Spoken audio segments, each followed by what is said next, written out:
হাজার বছর ধরে আমি পথ হাঁটিতেছি পৃথিবীর পথে, সিংহল সমুদ্র থেকে নিশীথের অন্ধকারে মালয় সাগরে। অনেক ঘুরেছি আমি বিম্বিসার অশোকের ধূসর জগতে, সেখানে ছিলাম আমি। আরো দূর অন্ধকারে বিদর্ভ নগরে আমি ক্লান্ত প্রাণ এক, চারিদিকে জীবনের সমুদ্র সফেন।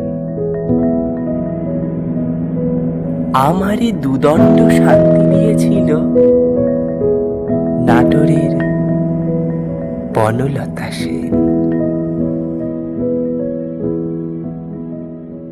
চুল তার কবেকার অন্ধকার বিদিশার নিশা, মুখ তার শ্রাবস্তির কারুকার্য। অতি দূর সমুদ্রের পর হাল ভেঙে যে নাবিক হারাইছে দিশা, সবুজ ঘাসের দেশ যখন সে চোখে দেখে দারুচিনি দ্বীপের ভিতর, তেমনি দেখেছি তাকে অন্ধকারে। বলেছে সে, এতদিন কোথায় ছিলেন? পাখির নীড়ের মতো চোখ তুলে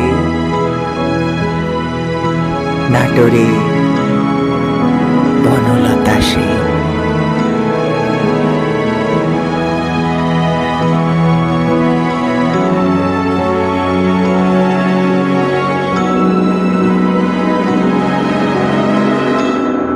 সমস্ত দিনের শেষে শিশিরের শব্দের মতন সন্ধ্যা আসে,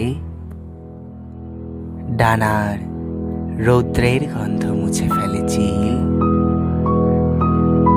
পৃথিবীর সব রং নিভে গেলে পাণ্ডুলিপি করে আয়োজন। তখন গল্পের দরে জোনাকির রং ঝিলমিল, সব পাখি ঘরে আসে, সব নদী ফুরায় এ জীবনের সব লেনদেন। থাকে শুধু অন্ধকার, মুখোমুখি বসিবার বনলতা সেন।